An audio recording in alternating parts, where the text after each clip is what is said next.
New Zealand के खिलाफ पहले टेस्ट मुकाबले के पहले दिन यशस्वी जायसवाल, रोहित शर्मा और शुभमन गिल का आया तूफान। टीम इंडिया ने रचा इतिहास। नमस्कार दोस्तों, स्वागत है आपका एक बार फिर हमारे चैनल क्रिकेट स्टार में।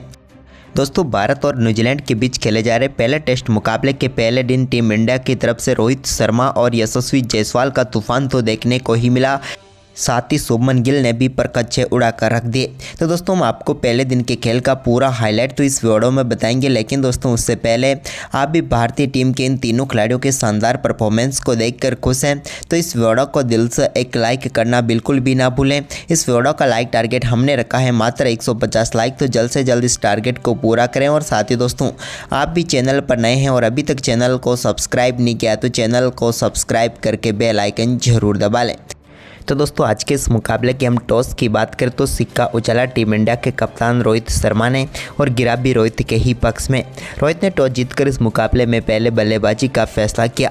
दोनों टीमों के नेशनल एंथम के बाद शुरू हुआ आज का महामुकाबला। तो टीम इंडिया की तरफ से यशस्वी जायसवाल के साथ रोहित शर्मा पारी की शुरुआत करने उतरे। तो पहला ओवर यहाँ पर टीम साउथी लेकर आई तो उनके ओवर की दूसरी ही गेंद पर रोहित के बल्ले से शानदार कवर ड्राइव देखने को मिला। तो इसके बाद दोस्तों दूसरा ओवर डालने आए विलियम रोवर की गेंद पर भी एक और शानदार चौका यहां पर देखने को मिला। यशस्वी जायसवाल के बल्ले से भी उन्होंने फ्लिक के जरिए मिड विकेट की तरफ गेंद को शानदार तरीके से चौके के लिए बाउंड्री लाइन के पार भेजा। तो इसके बाद तो दोनों बल्लेबाजों ने संभल कर बल्लेबाजी की। तो वहीं पर पांचवें ओवर में भी एक और शानदार चौका यहां पर देखने को मिला यशस्वी जायसवाल के बल्ले से, जब उन्होंने गेंद को शानदार तरीके से पंच किया और कवर व पॉइंट के बीच में से गेंद को बाउंड्री लाइन के पार भेज दिया। शुरुआती 10 ओवर में तो दोनों बल्लेबाजों ने संभल कर बल्लेबाजी की, जहां पर 10वें ओवर में रोहित के बल्ले से निकले एक और शानदार चौके के साथ ही भारतीय टीम का स्कोर 10 ओवर की समाप्ति के बाद 30 रनों तक पहुंचा। यानी कि टीम इंडिया को एक संभली हुई शुरुआत दोनों बल्लेबाजों ने शुरुआती 10 ओवरों में दे दी, लेकिन इसके बाद इन्होंने अपने बल्ले का रुख बदला। न्यूजीलैंड की तरफ से 11वां ओवर डालने आए डेरियल मिचेल के ओवर की पहली गेंद पर एक शानदार चौका यहां पर देखने को मिला यशस्वी जायसवाल के बल्ले से। तो वहीं पर इसी ओवर की दूसरी गेंद पर भी उन्होंने पैरों पर गेंद डाली, तो इसको एक बार फिर से मिड विकेट की तरफ से बेहतरीन शॉट में तब्दील किया और एक और दर्शनीय चौका यहां पर लगाकर 2 गेंदों पर 2 चौके जड़ दिए। लेकिन दोस्तों, ओवर की तीसरी गेंद पर भी यशस्वी जायसवाल के बल्ले से एक और कट शॉट देखने को मिला और इस बार भी गेंद को कवर पॉइंट की तरफ चौके के लिए धकेल कर 3 गेंदों पर 3 चौकों के साथ चौकों की हैट्रिक पूरी कर डाली। लेकिन दोस्तों, ओवर की चौथी गेंद पर भी इनके बल्ले से एक और शानदार चौका देखने को मिला। डेरियल मिचेल के ओवर में 4 चौके यशस्वी जायसवाल ने जड़े। वहीं पर 12वें ओवर में रोहित शर्मा ने भी अपना रौद्र रूप दिखाना शुरू किया और इस मुकाबले का पहला छक्का उनके बल्ले से देखने को मिला, जब उन्होंने गेंद को लॉन्ग ऑन के ऊपर से सीधे स्टैंड में डिपॉजिट कर दिया। और इस छक्के के साथ ही दोनों बल्लेबाजों के बीच शानदार 50 रनों की पार्टनरशिप भी पूरी हो गई और टीम इंडिया के लिए एक बार फिर से दमदार शुरुआत दोनों बल्लेबाजों की तरफ देखने को मिल गई। वहीं पर इसके बाद रोहित शर्मा ने एक और बड़ा शॉट यहां पर 16वें ओवर में भी खेला, जब गेंद को उन्होंने शानदार तरीके से मिड विकेट की तरफ एक बार फिर से छक्के के लिए बाउंड्री लाइन के पार भेज दिया। ये रोहित शर्मा के बल्ले से निकला हुआ दूसरा बेहतरीन छक्का था, लेकिन छक्कों का यह सिलसिला आगे भी जारी रहा और 18वें ओवर में भी उनके बल्ले से एक और पुल शॉट देखने को मिला और एक बार फिर से गेंद को बैकवर्ड्स कर लेग के ऊपर से उन्होंने स्टैंड में डिपॉजिट करते हुए एक और शानदार छक्का जड़ दिया। इसके बाद तो इन दोनों बल्लेबाजों ने पहले सत्र को पूरी तरीके से भारतीय टीम की तरफ मोड़ने का काम शुरू कर दिया। इसी बीच रोहित शर्मा ने 20वें ओवर में भी एक और शानदार शॉट खेला, लेकिन इस बार गेंद छक्के के लिए नहीं बल्कि 1 बाउंस चौके के लिए बाउंड्री लाइन के पार गई। वहीं पर दोस्तों, अब भारतीय टीम ऐसा लग रहा था कि पहले ओवर में ही 100 रनों की तरफ बढ़ जाएगी इस सत्र में, क्योंकि भारतीय टीम ने शुरुआती 10 ओवर में संभल कर बल्लेबाजी करने के बाद तो इन दोनों बल्लेबाजों ने अपना आक्रामक रूप अपनाया। इसी बीच 23वें ओवर में भी एक और चौका यहां पर देखने को मिला यशस्वी जायसवाल के बल्ले से, जहां पर उन्होंने गेंद को शानदार तरीके से चौके के लिए बाउंड्री लाइन के पार भेजा। तो इसके बाद 24वें ओवर में भी उन्होंने एक और यहां पर थोड़ी सी शॉर्ट गेंद को एक बार फिर से बाउंड्री लाइन के पार भेजा। अब दोनों बल्लेबाज धीरे धीरे अपने अर्धशतकों की तरफ बढ़ रहे थे। तो वहीं पर रोहित शर्मा ने पहले अपना अर्धशतक पूरा किया। आज के दिन के 29वें ओवर में उनके बल्ले से निकले सिंगल के साथ ही उन्होंने शानदार बल्लेबाजी करते हुए अर्धशतक पूरा किया। तो इसके बाद दोस्तों, आज के दिन के पहले सत्र के आखिरी ओवर में यशस्वी जायसवाल ने भी अपना शानदार अर्धशतक पूरा कर लिया और भारतीय टीम ने पहले सत्र में शानदार बल्लेबाजी करते हुए 111 रन बनाए। वहीं पर इसके बाद दोस्तों दूसरा सत्र हुआ तो यहाँ पर रोहित आक्रामक अंदाज में ही मैदान पर उतरे और 31वें ओवर की दूसरी गेंद पर उनके बल्ले से बड़ा शॉट निकला और गेंद को 1 बाउंस चौके के लिए उन्होंने बाउंड्री लाइन के पार भेज दिया। तो इसके बाद इसी ओवर की आखिरी गेंद पर भी एक और बड़ा शॉट उनके बल्ले से निकला और इस बार गेंद सीधे स्टैंड में पहुंची और लॉन्ग ऑन के ऊपर से उन्होंने शानदार छक्का जड़ दिया। तो वहीं पर इसके बाद दोस्तों रोहित शर्मा ने 34वें ओवर में भी एक और बड़ा शॉट खेला और इस बार पुल के जरिए गेंद को बैकवर्ड स्क्वायर लेग के ऊपर से 6 रनों के लिए बाउंड्री लाइन के पार भेज दिया। यह भी उनके बल्ले से निकला हुआ एक और शानदार शॉट था। इसके बाद दोस्तों यशस्वी जायसवाल ने 37वें ओवर की तीसरी गेंद पर गेंद को पुल किया और एक बार फिर से इनके बल्ले से भी स्क्वायर लेग के ऊपर से शानदार छक्का देखने को मिला।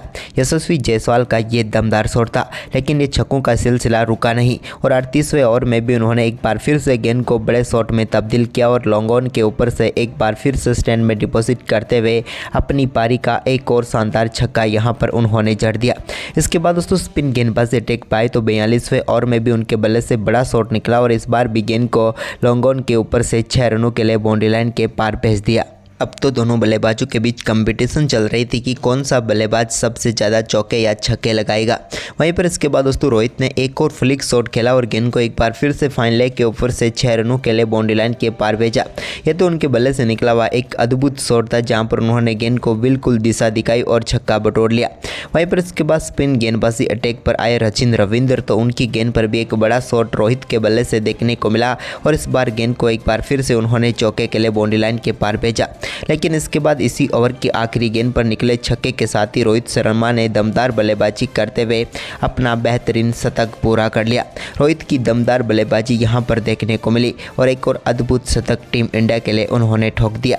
लेकिन दोस्तों उनके पीछे कहां रहने वाले थे यशस्वी जायसवाल। उन्होंने भी आज के दिन के 54वें ओवर की तीसरी गेंद पर एक बड़ा शॉट खेला और गेंद को स्टैंड में डिपॉजिट कर दिया छक्के के लिए। इसके बाद दोस्तों 55वें ओवर में भी इनके बल्ले से निकले एक और शानदार छक्के के साथ ही यशस्वी जायसवाल ने अपना शानदार शतक स्टाइल में पूरा किया और शानदार शतक के साथ टीम इंडिया के लिए कमाल की पारी खेल डाली एक बार फिर से। वहीं पर दोस्तों इनके शतक के साथ ही दूसरे सत्र का खेल भी समाप्त हुआ, जहां पर 25 ओवर का खेल हुआ, लेकिन इस सत्र में भी भारतीय टीम ने 113 रन बना लिए, यानी कि 2 सत्र की समाप्ति के बाद भारतीय टीम का बगैर किसी विकेट के नुकसान पर 224 रन था। वहीं पर इसके बाद दोस्तों तीसरे सत्र की शुरुआत टीम इंडिया के लिए अच्छी नहीं रही और तीसरे सत्र के दूसरे ओवर में ही भारतीय टीम को रोहित शर्मा के रूप में पहला झटका लगा। रोहित बेहतरीन बल्लेबाजी कर रहे थे, लेकिन 108 रनों की पारी खेलकर वो पेविलियन लौटे। तो वहीं पर उनके आउट होने के बाद क्रीज पर उतरे शुभमन गिल ने आते ही रिवर्स स्वीप शॉट के साथ अपनी पारी का शानदार आगाज़ किया और बेहतरीन चौका जड़कर दिखा दिया उन्होंने यहाँ पर एजाज पटेल की गेंद पर। वहीं पर इसके बाद दोस्तों यहाँ पर एक और बड़ा शॉट देखने को मिला यशस्वी के बल्ले से, जब उन्होंने एक बार फिर से लॉन्ग ऑन के ऊपर से गेंद को छक्के के लिए बाउंड्री लाइन के पार भेज दिया। यह उनके बल्ले से निकला हुआ 87 मीटर का बड़ा छक्का था। तो वहीं पर इसके बाद यहाँ पर शानदार परफॉर्मेंस शुभमन गिल ने भी जारी रखा। आज के दिन के 63वें ओवर में उनके बल्ले से भी एक और शानदार चौका मिड विकेट की तरफ देखने को मिला, जब गेंद को काफ़ी शानदार तरीके से पंच किया उन्होंने और मिड विकेट की तरफ चौका जड़ा। लेकिन अपनी पारी का पहला छक्का शुभमन गिल के बल्ले से भी 67वें ओवर में देखने को मिला, जब उन्होंने लॉन्ग ऑन के ऊपर से गेंद को बड़े शॉट में तब्दील करते हुए शानदार छक्का जड़ दिया। इसके बाद भारतीय टीम को एक और झटका देने में यहाँ पर टीम सऊदी कामयाब हुई, जब उन्होंने यशस्वी जायसवाल को बोल्ड करके पेविलियन भेजा। यशस्वी जायसवाल शानदार बल्लेबाजी कर रहे थे, लेकिन आखिरकार 122 रनों की पारी खेलकर वो भी पेविलियन लौट गए और भारतीय टीम को यहाँ पर एक और करारा झटका लगा। लेकिन इसके बाद शुभमन गिल ने अपना दमदार परफॉर्मेंस जारी रखा और आज के दिन के 72वें ओवर में उनके बल्ले से एक और बड़ा शॉट लॉन्ग ऑफ के ऊपर से देखने को मिला, जब उन्होंने यहाँ पर भी गेंद को शानदार तरीके से 73 मीटर दूर स्टैंड में भेज दिया। इसके बाद विराट कोहली ने भी एक शानदार चौका लगाया, जब थोड़ी सी शॉर्ट गेंद आई तो उसको शानदार तरीके से फाइन लेग की तरफ वो खेलने में कामयाब हुए। हालांकि शॉट वो खेलना कहीं और चाहते थे, लेकिन शॉट गया कहीं और, लेकिन यहाँ पर विराट को चौका मिला।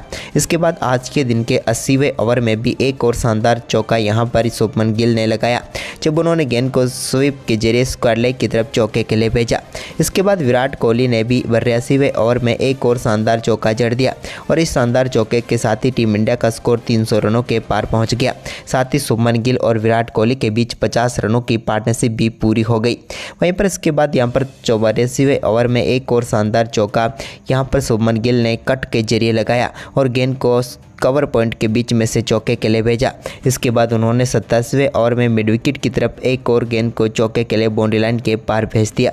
यानी कि दोस्तों अब मुकाबला आखिरी पड़ाव में था आज के दिन का, लेकिन इसी बीच शुभमन गिल अपने रौद्र रूप से बाज कहाँ आने वाले थे। उन्होंने 88वें ओवर में भी एक और बड़ा शॉट खेला और इस बार भी गेंद को लॉन्ग ऑन के ऊपर से 6 रनों के लिए बाउंड्री लाइन के पार भेज दिया।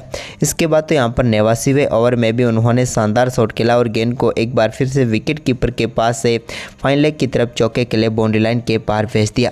और इस शानदार चौके के साथ ही शुभमन गिल शानदार बल्लेबाजी करते हुए अपना बेहतरीन अर्धशतक पूरा कर चुके थे। यानी कि टीम इंडिया के लिए आज तीसरे बल्लेबाज बने जिन्होंने शानदार बल्लेबाजी करते हुए 50 या उससे अधिक का आंकड़े तक पहुंच पाए। इसके बाद दोस्तों आज के मुकाबले का अंत किया 90वें ओवर की तीसरी गेंद पर लगे विराट कोहली के बल्ले से शानदार चौके के साथ। कवर ड्राइव के जरिए उन्होंने गेंद को चौके के लिए बाउंड्री लाइन के पार भेज दिया। वहीं पर दोस्तों आज पहले दिन न्यूजीलैंड की टीम के लिए कुछ भी खास नहीं रहा, लेकिन भारतीय टीम के टॉप ऑर्डर में के 3 बल्लेबाजों में से 2 ने शतक ठोक दिया और एक नाबाद रहा 56 रनों पर। तो वहीं पर विराट कोहली भी 29 रन बनाकर नाबाद रहे। भारतीय टीम ने पहले दिन के खेल में ही शानदार बल्लेबाजी करते हुए 342 रनों का विशाल स्कोर खड़ा कर दिया। तो दोस्तों आज के पहले दिन के खेल में आपको किस बल्लेबाज की बल्लेबाजी सबसे बेहतरीन लगी, हमें कमेंट में ज़रूर बताएं। धन्यवाद दोस्तों।